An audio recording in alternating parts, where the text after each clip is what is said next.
Bismillahirrahmanirrahim. Assalamualaikum warahmatullahi wabarakatuh. Alhamdulillahirabbil alamin. Walladzi arsala rasulahu bil huda wa dinil haqq liyudhhirahu 'ala dini kullih. Wa kafa billahi syahida.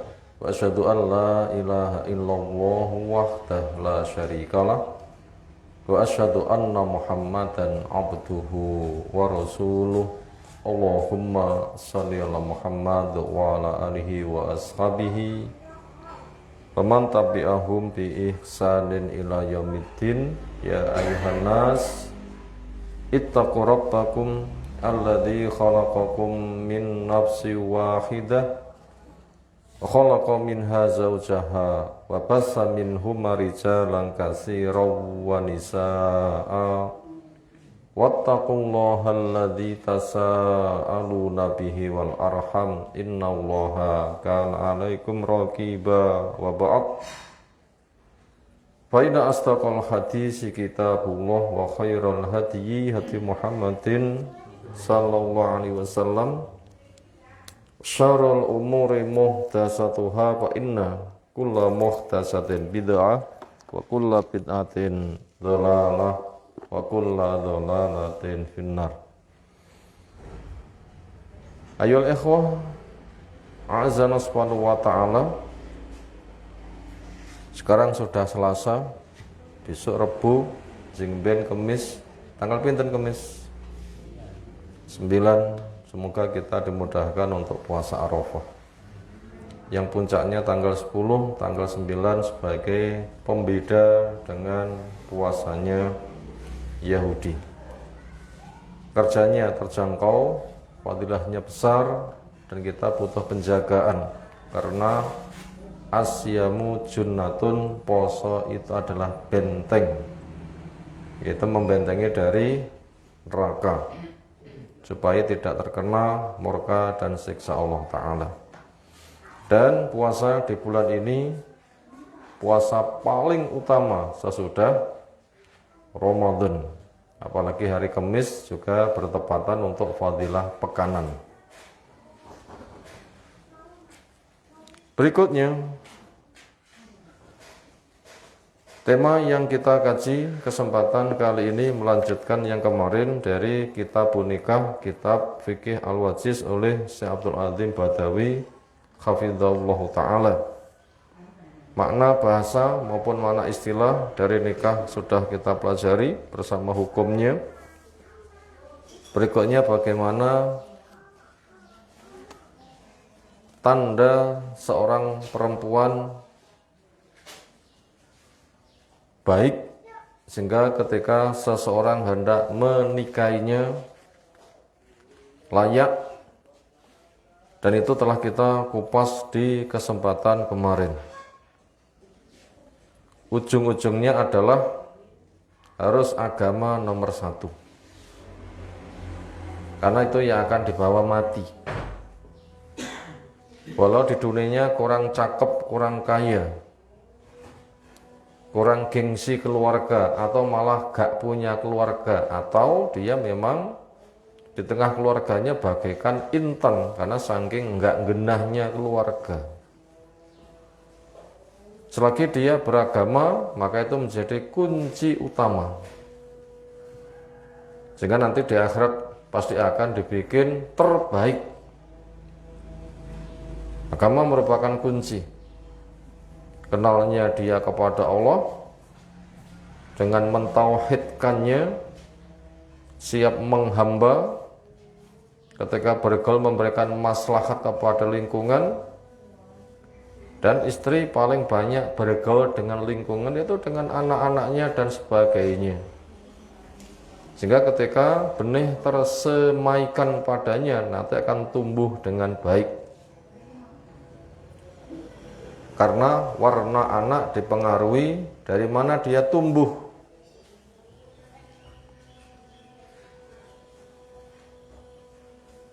Orang menanam tebu nek sawah kalih nek pinggir comberan lemu-lemunan tasih lemu pundi. Nggih, tasih lemu wonten pinggir comberan nggih. Anjone akeh, gedhi-gedhi, dawa-dawa. Legine legi pundi? Legi wonten Sabin. Itu memberi pengaruh kepada kita, tanah itu besar. Itulah anak tumbuh, ibunya itu bagaikan sawah. Kemudian yang paling mengandung maslahat sehingga bisa diajak kerjasama ngurus keluarga. Kemudian diupayakan berpotensi banyak anak karena akan dibanggakan Nabi SAW di tengah umat. Nabi semakin banyak umatnya maka semakin tinggi kedudukannya, dan umatnya Nabi ketika nabinya Nabi yang umatnya paling banyak juga umat terbaik. Nabinya Nabi terbaik, tandanya banyaknya umat, umatnya juga umat yang terbaik. Makanya untuk mendongkrak kedudukan adalah jadi umat dari Nabi yang terbaik, tandanya adalah umatnya banyak, makanya umatnya siap memperbanyak anak. Berikutnya kita akan melihat bagaimana calon suami yang baik ketika sifat ada padanya, maka itu menjadi pilihan. Dan keberadaan seorang suami yang baik ini kunci, karena dia merupakan qawwam, sopir, pengendali, pemimpin. Karena pesan Allah Ta'ala, ar-rijalu qawwamuna 'ala nisa, laki-laki itu pemimpin atas perempuan. Wa al-mas'ul al-awwal, yang pertama kali akan ditanya.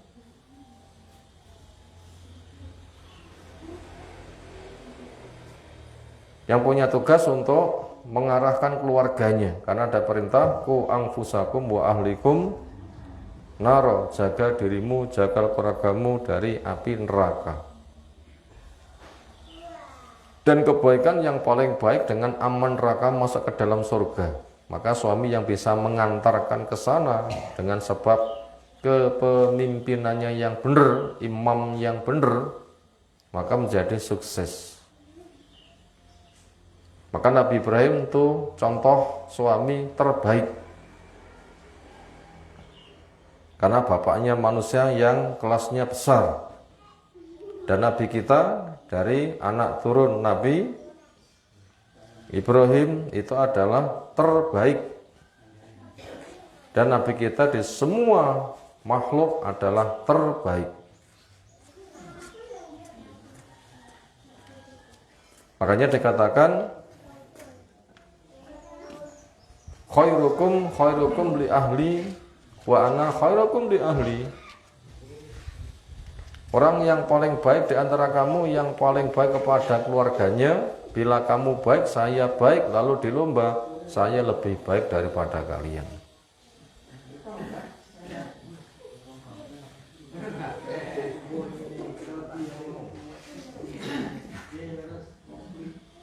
Apa itu karakter terbaik buat suami? Jawabnya satu kata saja, yaitu soleh. Apa itu? Soleh. Sebagaimana diterangkan di sini, dengan menukilkan hadis Nabi SAW, Imam Tirmidzi meriwayatkan, dan itu sahih, dari pesan Nabi SAW. Abi Hatim Al-Muzani menceritakan, idza ja'akum man tardawna dinahu wa khuluquhu fa'ankihhu illa taf'alu takun fitnatun fil ardi wa fasadun kabir.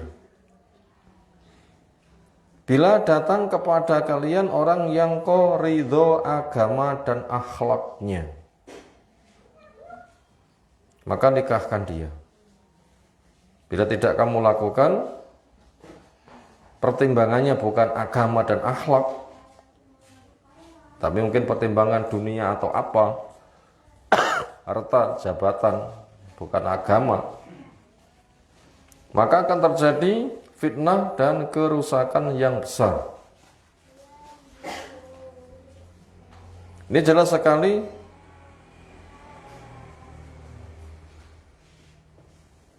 inti tekan ciri khas seorang suami yang pantas jadi imam, dia adalah orang yang baik agama dan akhlaknya. Sebenarnya disebutkan dengan satu kata saja selesai ketika disebutkan berangkai. Itu sifatnya kayak perincian. Disebutkan agama sudah mencakup akhlak, disebutkan akhlak sudah mencakup agama. Dikatakan soleh, memang yang bisa berdampak maslahat ya orang yang punya agama, orang yang punya akhlak. Karena surga itu penduduknya sering disebutkan hanya dengan satu sifat, tetapi itu mewakili semua sifat. Napa sifatnya penduduk surga?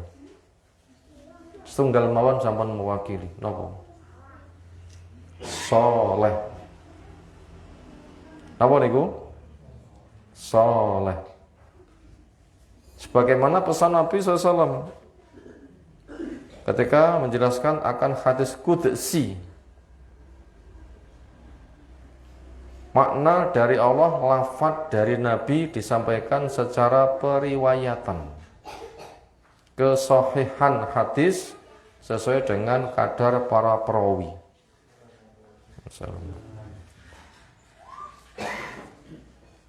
Allah berfirman dari sabda Nabi SAW, Allah berfirman begitu. A'tatu li ibadiyas sholihin ma la ainun ra'at wa la udhun sami'at wa la khatara ala qalbi bashar. Saya sediakan untuk hambaku yang soleh suatu kenikmatan yang mata belum melihat, telinga belum mendengar, orang membayangkan belum bisa. Di situ jelas a'datu li ibadiyas sholihin, hamba-hambaku yang soleh. Satu sifat, napa?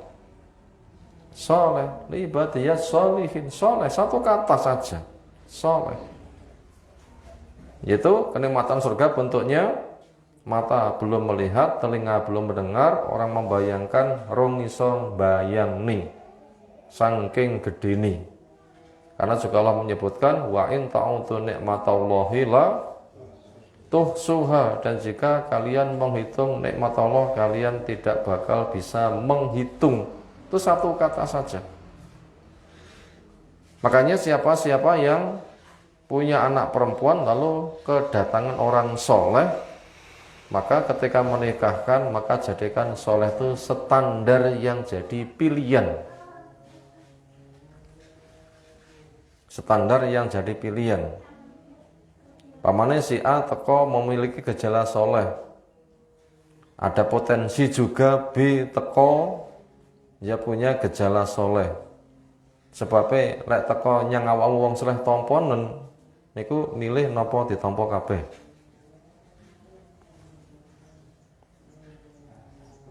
Jujuré lek teko soleh tomponen niku milih napa ditampa kabeh.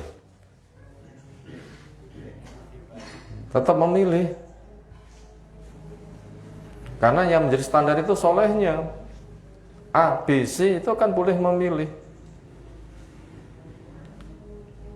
Apa solehnya si A, solehnya si B, solehnya si C, kan mengikuti selera. Lah sing teko mek siji, insyaallah soleh, mesti ditampa napa nggih oleh milih. Sing teko mek siji, insyaallah soleh, tetap ditampa napa nggih oleh milih. Milih nampa kalih milih mboten nampa. Tetap boleh memilih. Kenapa? Memilih napa? Milih napa? Milih nampa utawa milih mboten nampa. Dene apa orang milih ditampa? Kan boleh memilih. Lah ora tak tampa berarti ra entuk. Jadi ku ya golek sing soleh tapi rong cocok.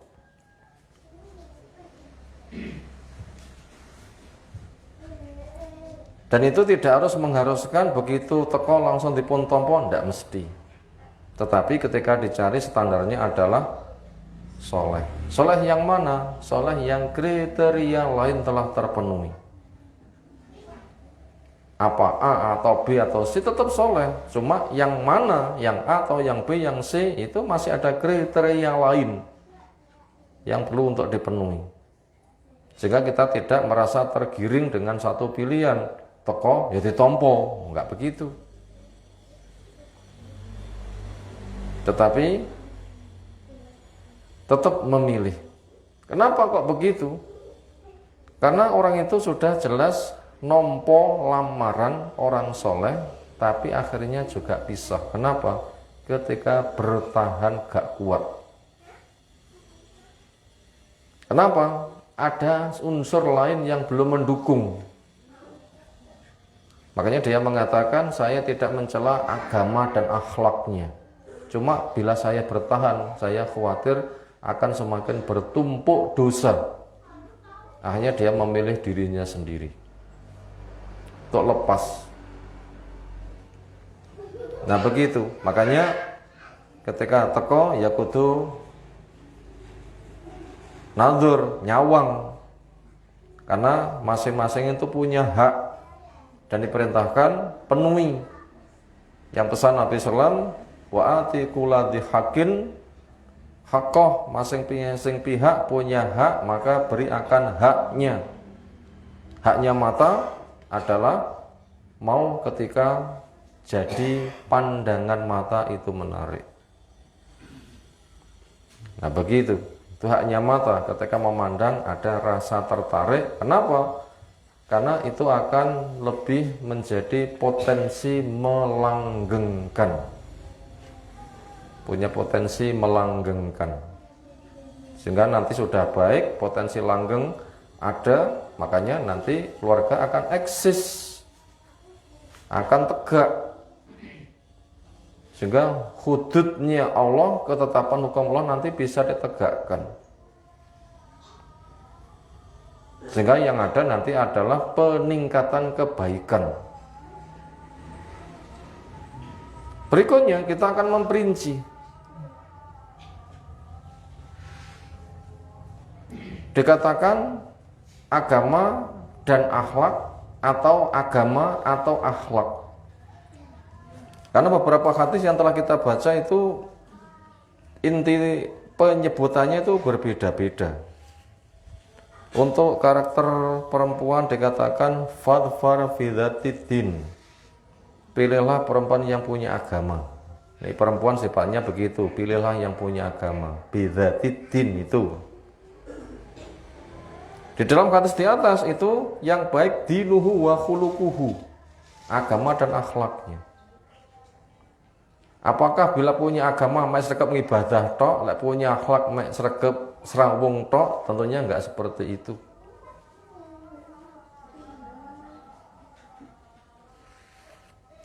Kalau perempuan dikatakan baik agamanya itu inti tekannya agamanya banyak dan siap tunduk. Sementara suami dilengkapi dengan akhlaknya setelah kata agamanya, ini menunjukkan tugasnya double. Nah begitu. Walaupun antara agama punya mana akhlak, akhlak juga punya mana agama. Tetapi kita sebutkan dua, ini menunjukkan memang tugasnya double. Kenapa? Selain ngopeni awak juga punya kewajiban ngopeni istri dan anak-anak. Karena dia sebagai kawam pemimpin. Ketika dirangkai sebenarnya itu memiliki makna yang sama. Karena pesan Allah Subhanahu wa taala, wa innaka la'ala khuluqin 'adzim. Sungguhnya engkau berada di atas akhlak yang besar. Napa tafsiri? Wa innaka la'ala khuluqin 'adzim niki. Tafsirnya ialah wa innaka la'ala dinin 'adzim. Engkau berada di atas agama yang besar. Jadi khuluqin 'adzim memiliki makna dinin 'adzim, sama kan? Yang itu juga telah diperinci oleh Nabi SAW bentuknya seperti apa. Ternyata dijelaskan ad-dinu an-nasihah. Agama itu nasihat. Orang punya akhlak besar, punya mana agama besar, agama itu adalah nasihat. Jadi kalau gitu, laki-laki yang punya jiwa nasihat, perempuan yang juga punya jiwa nasihat, sama kan maknanya. Ketika ada yang tanya, liman kepada siapa saya bernasihat? Pertama, lillah, nasihat kepada Allah. Dua, wali kitabi, nasihat kepada kitabnya. Wali rasuli ketika nasihat kepada rasulnya. Wali aimatul muslimin, nasihat kepada imamnya kaum muslimin. Wali amatihim, nasihat untuk umumnya kaum muslimin. Dan ini berlaku untuk laki dan perempuan ketika bernasihat kepada 5 penjuru sama. Sampai ketika diperinci laki perempuan dengan 20 sifat. Al-muslimun, wal muslimat, wal mu'min, wal mu'minat, dan semisal itu sampai 20 kata. 10 poin diperinci jadi 20 karena laki perempuan masing-masing 10 dengan penyebutan berbeda. Yang satu muslimun, satu muslimat, tetapi makna Islamnya itu sama. Itu nanti ujung-ujungnya sama adalah a'adalahum jannatin tajri, Allah menyediakan kepada mereka surga. Muaranya sama, surga. Berikutnya kita akan melihat tentang apa makna nasihat. Makna pertama, ikhlas. Nasihat kepada Allah berarti ikhlas kepada Allah. Selesai maknanya. Ikhlas pada kitab, ikhlas pada Rasul. Artinya yang disembah hanya Allah saja. Rasul yang dijadikan ikutan ya Rasul itu saja. Juga memiliki makna setia. Setia pada Allah, setia kepada Rasul dan sebagainya. Itu makna kedua dari nasihat, setia. Lalu yang ketiga, khiyazatul hadilil mansuhilahu. Menjaga hak pihak yang punya hak. Berapa pihak yang punya hak tadi?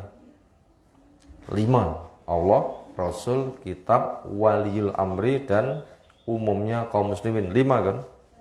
Mereka itu punya hak, jaganan haknya. Laki punya kewajiban menjaga, perempuan juga punya kewajiban menjaga. Juga nasihat punya makna yang lain, yaitu iradatul khairil lil ghair, menginginkan kebaikan untuk pihak lain.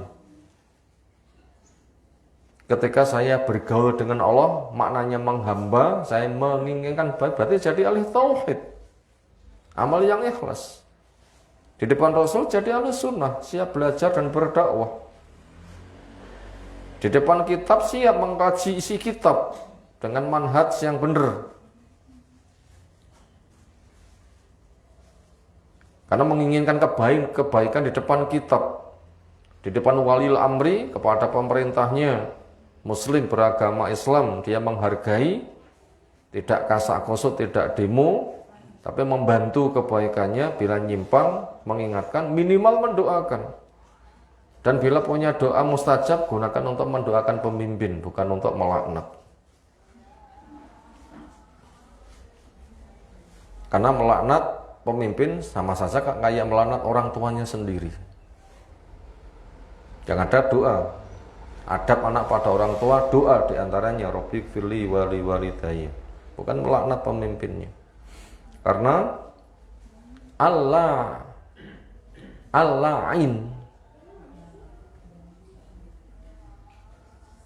orang yang tukang laknat, la yakunu syufa'a wala syuhada'a. Wong lek tukang laknat tidak akan menjadi penyafaat dan saksi. Tukang laknat itu maknanya ngomong sak ngomong isinya berdampak kejelekan. Nganti nyangawa, lek wayah ngomong nggih berdampak kejelekan. Berarti ngomong sak ngomong semisal bahasa timbang ngono kiri. Itu terlalu sering, seolah semua kata itu mengarah ke sana. Ini pomo malaikat muni amin terus kiri tenan terus pundi kira-kira. Akhirnya bukan sebatas dirinya, keluarganya dan lingkungannya, itu seolah kata-kata yang keluar dari lisan itu nadanya seperti itu. Sehingga bukan senyum, bukan doa, bukan nasihat, tapi laknat. Maka enggak menjadi penyapaat. Kenapa enggak menjadi penyapaat? Penyapaat itu kan mendoakan kebaikan kan. Ya Allah, si fulan ampuni dosanya. Kan penyapaat kan begitu kan. Menjadi penyampai hajat dia di depan Allah. Ya Allah, ampuni dia. Namanya penyapaat itu kan begitu. Mendoakan, memberikan kebaikan, pertolongan. Makanya orang kayak begitu mungkin juga sholatnya males, mendoakan orang lain juga nggak pernah. Jangankan ke orang lain, awak di saja nggak gitu, nggak nih. Mungkin ketika sholat ada jenazah juga nggak mendoakan. Padahal wong sing sholat jenazah itu kan jadi penyapaat. Mana-mana jenazah muslim disholati 40 ahli tauhid, maka yang sholat tadi dijadikan penyapat, artinya pengaduan mereka itu diterima. Oh, pengaduanmu tak tompo, kamu tadi minta dia diampuni tak ngapuro dan seterusnya. Itu kan penyapat itu namanya. Tapi lah tukang laknat itu nggak mendapatkannya. Dan juga mereka tidak menjadi saksi. Artinya Nabi dulu berdakwah, saksinya umat ini, maka saksi orang yang tukang laknat nggak diterima. Yang kedua, ketika ada kasus sesama manusia juga nggak boleh untuk jadi saksi, karena dia nggak cari penyelesaian, tapi isinya itu adalah kehancuran. Lalu yang ketiga, bila ada kesempatan mati syahid, maka dia nggak mendapatkannya. Bahaya kan? Bahaya. Makanya akhlak itu ada memberikan kebaikan. Dan siapa yang punya, berarti dia soleh. Itu karakter soleh harus menjadi nilai standar pilihan. Soleh di depan Allah dengan tauhid, soleh di depan kitabnya berarti senang menggali ilmu dengan manhaj yang benar, soleh di depan rasulnya siap untuk jadi orang yang akan beruswah kepadanya, soleh di depan walil amri pun juga demikian. Soleh di depan umumnya manusia, berangkat dengan ibunya dulu, bapaknya, dan berikutnya, dengan memberikan maslahat kepada mereka. Maka siapa dijumpai punya sifat seperti itu, itulah yang dicari. Lek ceritanya mboten cerita mencari, tapi ceritanya ngene iki karek dadi tuwek-tuwekan, tanpa panggah mikir soleh mboten. Jawabnya tetap. Karena penggunaan kata soleh itu luas.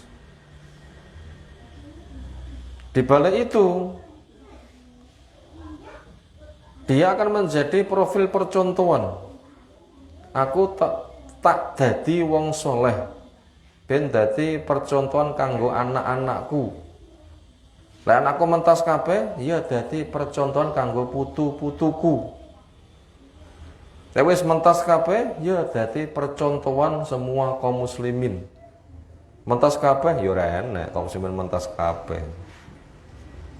Panggahane sing rong rabi lah nggih. Dan sebagainya. Tetap karena kesolehan seseorang punya dampak soleh pada lingkungan. Kayak penjual minyak wangi. Niku arikala ambu semribit wangi niku dipun ambu dewi napa nggih nular. Makanya kesolehan itu adalah dampaknya ke sana. Demikian juga kesebalikannya, toleh ketika baunya busuk juga enggak dicium sendiri, tapi juga berkembang kepada yang lain-lain juga baunya gak enak, sama. Nah begitu. Yang jelas paling utama semuanya akan bermuara kematian, surga atau neraka, sementara penduduk surga, maka ciri khas karakter yang akan dijadikan pewaris, disediakan nikmat surga yang mata belum melihat, telinga belum mendengar, Orang belum bisa membayangkan itu untuk hamba-hambanya yang soleh. Lalu perincian kata soleh itu telah Allah jelaskan ada di dalam surah Al-Imran 114. Surah apa wau? Al-Imran. Ayat pinten wau? 114. Allah firmankan, laisu sawa'a min ahlil kitab ummatun qa'imatun yatluna ayatillahi ana al-laili wa hum yasjudun yu'minuna billahi wal yawmil akhir wa yuqimuna sholata wa yu'tuna zakah wa yusari'una fil khairat ulaika minas solihin au kama qala ta'ala. Laisu sawa, orang yang memegang kitab yang akan dituntut dengan perilakunya satu dengan yang lain itu ternyata karakternya tidak sama. Yang soleh gimana cirinya? Yang ummatun qaimatun itu sifat pertama, umat yang qaimah, umat yang tegak. Antara ilmu dengan amal itu serasi, beramal dijaga sampai mati, istiqomah. Dan itu kunci sukses. Kul amantu billah summa istaqim. Katakan saya beriman, kemudian upayakan untuk tegak. Dan orang yang istiqomah ketika mati husnul khotimah, itu nanti akan dihibur. Berat tapi ada hiburan dengan Allah takhafu wa la tahzanu wa absyiru bil jannatil lati kuntum tu'adun nahnu awliya'ukum fid dunya wal akhirah. Akan dihibur ketika proses kematian. Kamu gak usah takut, kamu gak usah susah, gembira saja dengan surga yang kamu dijanji. Saya temanmu dunia akhirat. Itu untuk orang yang qalu rabbuna Allah tsumma istaqamu. Allah Rabbku lalu istiqomah. Ini sifat pertama. Kita badhe mati napa mboten? Tambah 6 napa tambah 10? Tambah ganteng napa tambah mboten ganteng? Tambah ayu napa tambah mboten ayu? Sing ngersakne tambah ganteng sinten?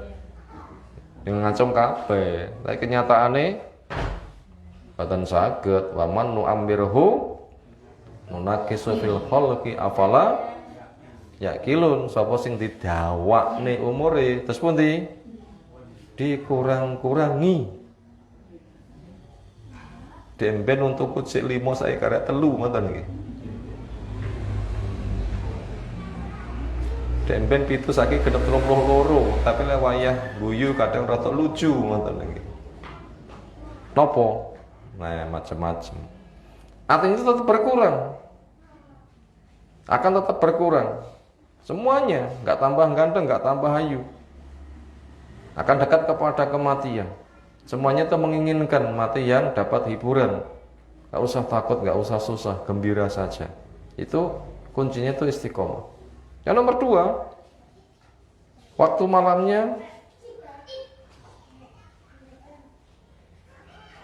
program utamanya baca Quran dan sujud. Tidur sebatas mengembalikan kebugaran badan. Lewis bugar, program malam kegiatannya 2, baca Quran dan sujud. Makanya rumah kita supaya rumah yang digunakan sholat dan baca Quran. Jangan kamu jadikan rumahmu sebagaimana kuburan. Omah kelasnya kuburan. Napa tandane? Tandane pun omah kelasnya pun kuburan. Napa tandane pun? Nah niku baca Quran ora, sholat ya ora. Niku kelasnya kuburan. Walaupun sogepol lampune terang benderang. Tapi niku salate ora, baca Qur'ane ora, niku kelasé kuburan. Sangkar setan. Nauzubillah min dzalik. Tapi walaupun sederhana, bahkan gelap tapi rantui lampu, tetapi di tengah gelapnya suasana terdengar lantunan, ada ruku, ada sujud, itu adalah kelasnya surga. Baiti jannati, rumahku, surgaku. Itu dipandang oleh penduduk langit bercahaya. Itu asli terang benderang, karena dipandang penduduk langit dia bercahaya. Makanya tidur kita niatin membugarkan badan. Ketika bugar untuk fungsi rumah, baca Quran dan sholat. Yatluna ayatillahi ana al-laili wa hum yasjudun. Itu sudah 3 sifat kalau gitu. Pertama istiqomah, yang nomor 2 kegiatan malam dengan 2 program utama, selebihnya sarana, yaitu rumah makmur dengan sholat dan bacaan Quran. Lalu sifat 4 dan 5, yu'minuna billahi wal yaumil akhir, mereka iman pada Allah, iman pada hari akhir. Iman kepada Allah berarti bertauhid. Iman pada hari akhir berarti taat, takwa. Nah begitu, itu tidak bisa dipisah itu. Iman pada Allah itu tauhid, Allah saja yang disembah, cara Allah saja yang dipakai, rahmat Allah yang diharapkan, dan taat untuk diri, keluarga maupun masyarakat, melaksanakan ketaatan. Sifat 6 dan 7 adalah wa yuqimuna sholata wa yu'tuna zakah. Di depan Allah dia menegakkan sholat, ketika bergaul dia zakat, yaitu muwasatul muslimin, memberikan bantuan untuk sesamanya, diawali ibunya, bapaknya, dan seterusnya. Dengan harta dia muwasah, ngurus pada lingkungan. Lalu sifat yang terakhir adalah wa yusari'una fil khairat, lomba di dalam kebaikan. Tandanya pun lomba datang kebaikan itu nopo?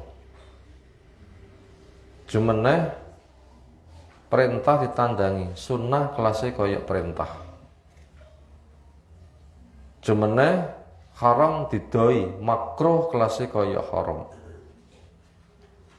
Bahkan sing mubah dia teliti, nggak sembarang ngambil, kecuali bisa dijadikan sarana taat. Ini tanda yang sing lomba datang kebaikan. Dan seringnya terjadi, lek rong wajib rong tandang, sunnah aras-arasan, mek sunnah. Lek rong haram rong mandek, makruh cek makruh. Perkara mubah ngimel. Bahkan sibuk dengan perkara mubah. Itu masih mending, tetapi itu berada pada pinggir bahaya. Karena nggak ada jiwa wirai. Ibaratnya duwe wedhus lek ngengon nek pinggir pager. Pagere mek galengan. Sing kene gersang. Sanding pager lemu-lemu. Kober merem mboten kira-kira? Serak kober merem. Melek cek keterucut napa malih merem. Citok nglekasi mencolot, koncone melu piye lek ngedang-ngedangi.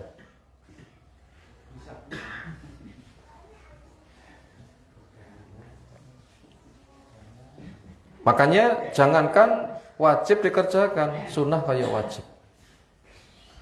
Jangankan haram didoi, makruh kayak haram. Kepada yang mubah betul-betul ngati-ngati. Makanya ketika angon wedhus mboten wonten pinggir pager, aduh mriko. Kenapa?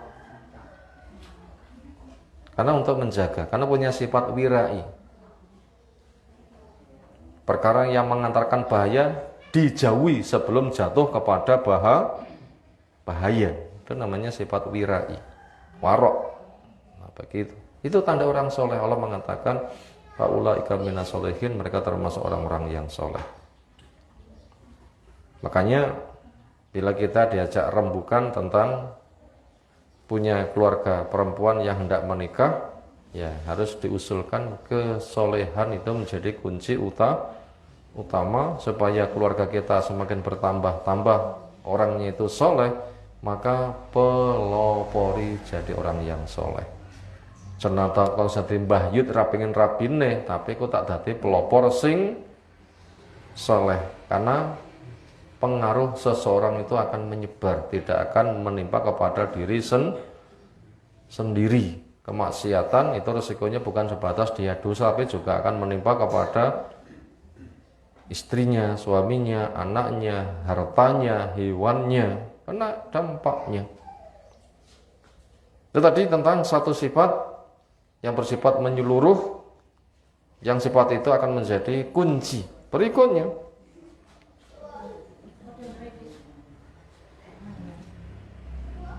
gadah anak wedok siap rabi ditawakne ngoten angsal napa mboten?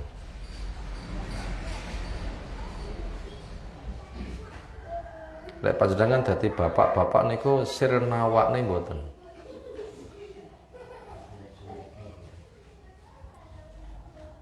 Golekne napa nawakne? Bedane golekne kalau nawakne niku napa? Ibu-ibu pomo dereng menikah, iki kira-kira dipun takwakne kersa mboten?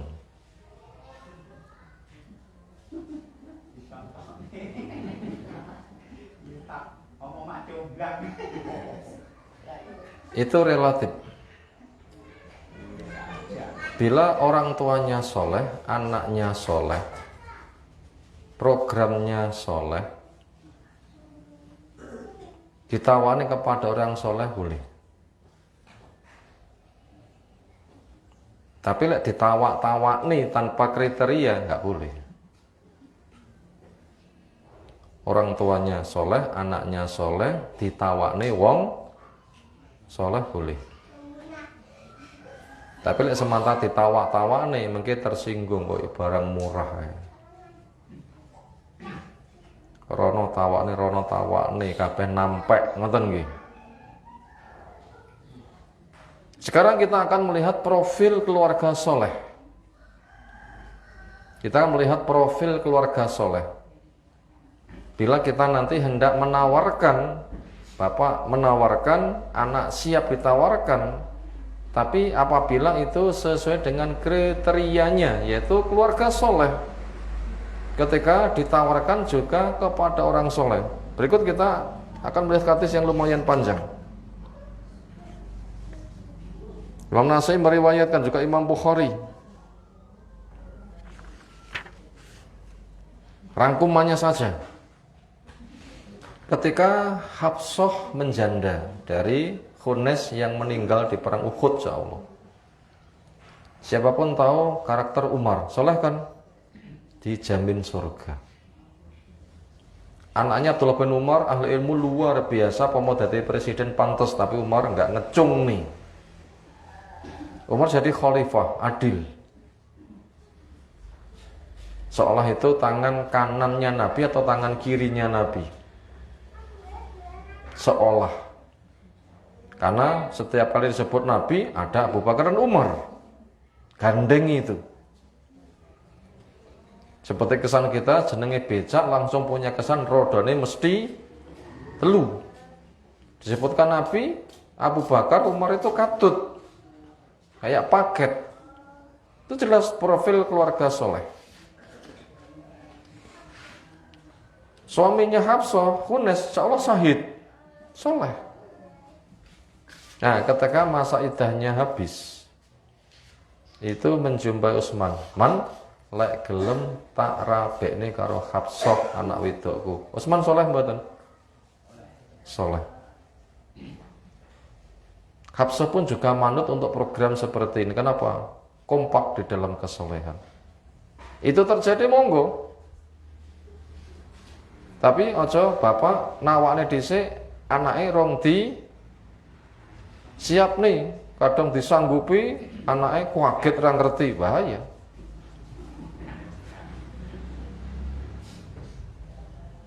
Dikompak dulu. Nduk, masa iddah habis. Menikah itu sarana luar biasa Boleh nih, piye? Nggih, Pak. Nah, sudah punya modal. Sehingga anaknya enggak dianggap sebagai wayang. Obahe mek diubah nih. Tapi memang menjadi kru yang kompak. Kata Utsman, saya tak pikiri beberapa waktu, lalu menjumpai, kayaknya hari ini saya kok rong pengen rabi. Umar tersinggung tetapi jek tertata. Kenapa? Ngomong secara gamblang. Lalu jumpa Abu Bakar. Ibu Bakar bilang, kau mau akan kunikahkan kau dengan Hafsah. Abu Bakar jelas rambutan jawab, meneng. Oh ora renek jawaban.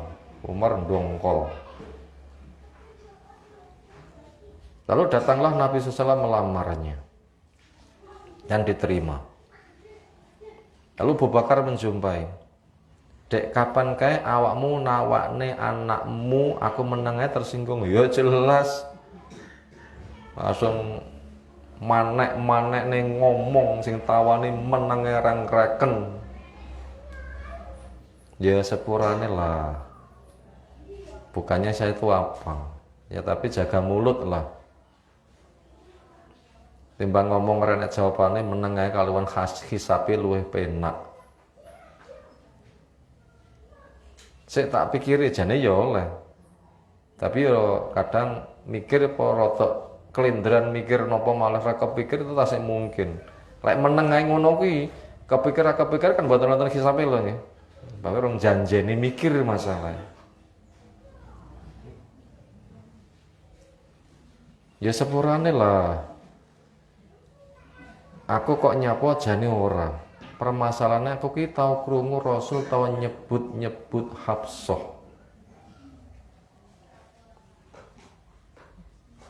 Nggak mungkin saya akan membocorkan berita Rasul. Andai kan nggak ada kasus penyebutan, awakmu muni samber, apa muni samber, langsung oke. Nah begitu masalahnya. Itu masalahnya.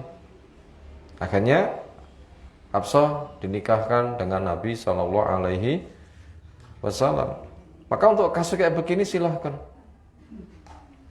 Orang tua soleh, anaknya soleh, programnya soleh, sudah siap berkeluarga, makanya orang tuanya mencarikan nemoni A si soleh atau B si soleh itu boleh. Dan itu tidak menjatuhkan martabat. Kenapa? Sing ditawani bisa jaga diri. Dan antara menawarkan dan menawar-nawarkan itu tentunya maknanya teman-teman adalah berbeda. Ini memberitahu kepada kita Umar itu agresif, memikirkan kepada keluarganya. Mboten menengai rabi ya kono, rabi ya kono. Ya ndaklah, tetap itu digiring, dibimbing.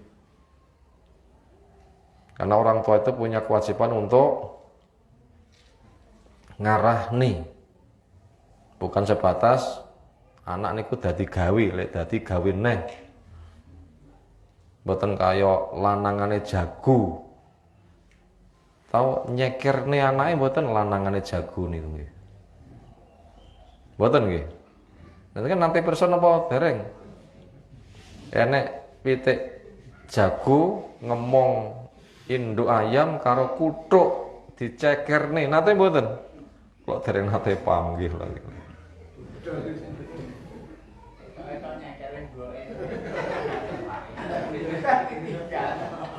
Nanti rompanya diuyak-uyak anak kemriye kabeh. Nah, makanya jadi bapak ojo kelase seperti profilnya ayam jago. Makanya Umar itu memberi contoh kepada kita nanti urusan jodoh anaknya memikirkan yang terbaik sampai direwangi tersinggung. Itu betul-betul perhatiannya orang tua kepada anaknya. Apalagi bapak itu sebagai pemimpin akan ditanya. Ojo nganti bapak mek mengegongi tok ae. Pone anak wedok mulai nggawa jodoh, wis. Bahaya, kamu kemenakan. Anak itu nganti golek dewi. Kan bahaya. Yang seperti itu. Ya lek golek dewi gitu cek beneh tekok koncone gak apa-apa, tapi lek pergaulan bebas gimana? Dan lebih daripada itu ada peristiwa yang mengerikan. Berikutnya, masuk judul berikutnya adalah An-Nadru ilal Makhtubah. Nadhar kepada orang yang diprogramkan lek cocok nanti akan dilamar. An-Nadru ilal Makhtubah. Nadhar nyawang, ngecek, roh, cetuk kepada orang nanti lek cocok nanti akan dilamar. Nadhar calon istri, ngoten nggih. Jenengan dia tasik kelingan proses nadhar napa dereng?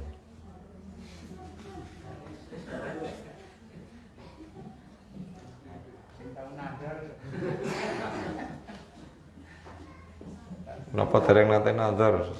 Sepucuk nek sandingi.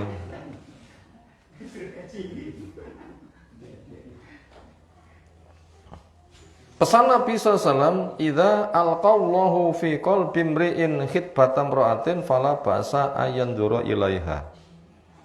Bila Allah sedang memberikan di hati seseorang ada hasrat hendak menikahi perempuan, enggak mengapa dia memandang kepadanya. Hukum asal menundukkan pandangan. Tapi untuk akan menikahinya memandang boleh sesuai dengan kadar daya tarik. Bila sudah tertarik atau tidak tertarik selesai. Nek tertarik terus tertarik ya aja pangkat disawang wae.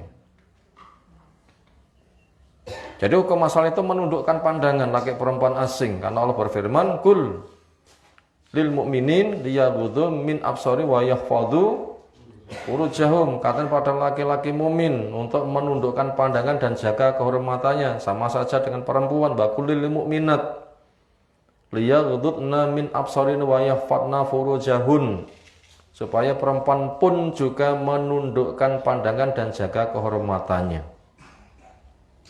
Itu hukum asal. Pandangan mata itu adalah salah satu anak panah beracun yang dimiliki oleh setan. Lek nganti liar, berbagai macam petaka itu lewat pandangan mata. Sampai ada ungkapan dari mana datangnya lintah, dari darat turun ke kali. Dari mana datangnya cinta, dari mata turun ke hati. Itu istilahnya. Makanya itu mata terkendali seolah aman, mata nggak terkendali. Berbagai macam fitnah datang dari situ. Nanti orang itu salate so bubar dengan sebab pandangan mata. Wonten cerita nih, muadzin nggih. Pun munggah wonten menara dhuwur. Badhe adzan. Ketika mengarahkan pandangan yang ngesor, melihat seorang gadis cantik. Karena bukan muslimah, auratnya ya nggak tertutup, daya tariknya luar biasa. Langsung panah asmara mengguncang di hatinya. Enggak situ adzan. Kali adzani. Ngejar, ngenal. Ujung-ujungnya enggak mau. Kenapa? Kamu kan muslim muadzin, saya kan agama lain. Apapun agamamu, yang jelas saya akan mengenalmu. Akhirnya hilang agamanya. Loh, mata kan? Mata. Tak ngati mata sudah terfitnah, nika mungkin adanya nggih bledru. Kimke asyhadu alla ilaha wa asyhadu anna muhammadar rasulullah.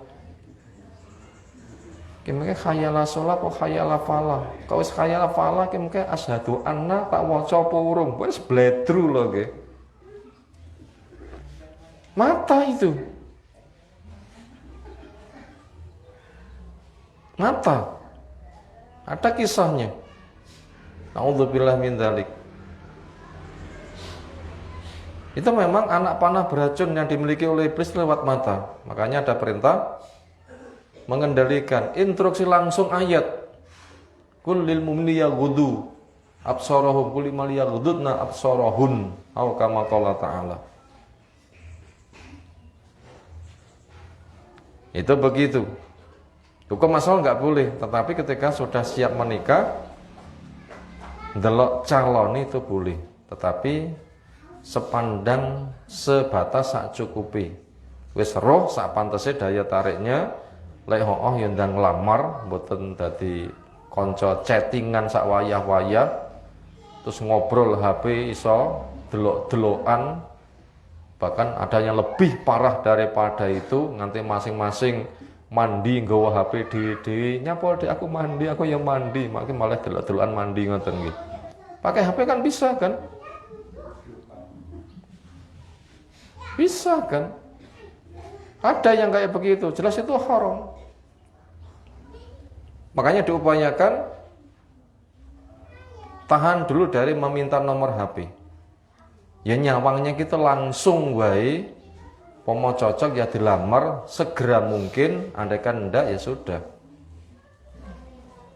Enggak dhewe nomor HP, callingan dhewe, ya lek beneh, lek ora beneh. Nah, resikonya itu begitu. Makanya jangan sembarangan memberikan nomor HP, jangan sembarangan. Makanya orang tua yang punya anak perempuan pegang HP, jangan sembarangan memberikan nomor HP, bahaya itu. Itu bahaya sekali. Dan tadi begitu.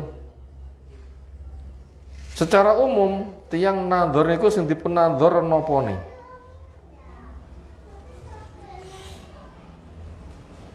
Ya karek kondisi nadhor niku pas kondisi tos pundi. Lek kondisi nadhor niku bertamu pol-pole sing dipun sawang napa nih?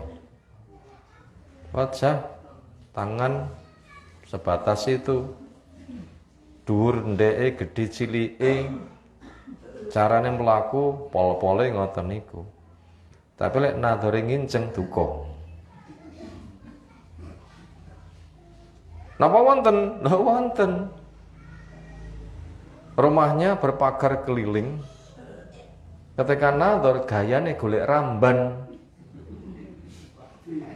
Bocahe dolanan badminton karo adike. Jenenge nek jero pager, sandangane ya pakai di dalam rumah.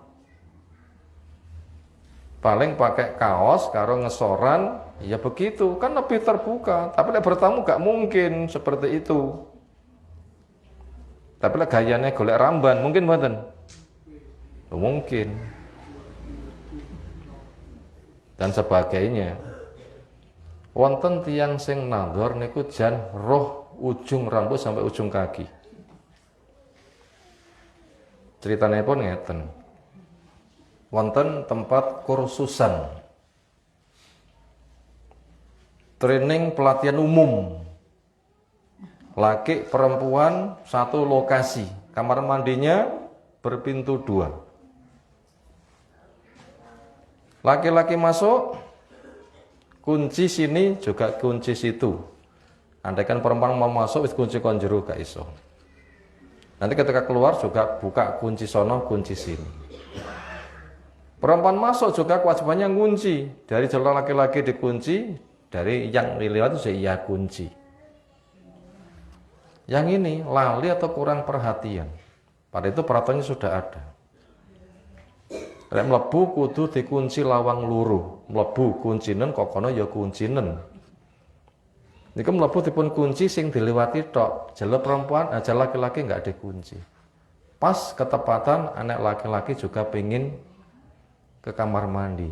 Enggak dikunci. Begitu blak roh nopo? Ujung rambut sampai ujung kaki. Geger mboten kira-kira? Hanya dibawa kepada panitia. Panitia ini mesam-mesem. Lah nadhor wis tamat nyapon nah kan ngoten niku lho iki. Lek mun nadhor wis tamat nyapon nah.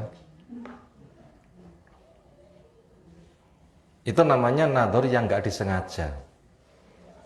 Berikutnya yang dipandang apa? Ada yang juga sulit, karena ceritanya itu ada yang perempuan itu pemalune pol. Maunya dinadhar ketika dalam bentuk kayak menerima tamu. Ternyata itu pun juga dia nggak berani. Akhirnya sudah kon ngeterne opo gitu ke ruangan tamu. Dan dingkluk terus sehingga laki-lakinya bingung. Sehingga tak sawang ngoponi. Dingkluk terus. Akhirnya laki-lakinya bikin inisiatif. Lerang dengak-dengak apa yang delok wajah tok ya nggak iso, terus yang tak delok apa nih. Dingkluk terus. Akhirnya malah berangkang. Isin mbak nggih, ya wis ngono tambah nangis. Tapi kok ya dadi lho yang ngene.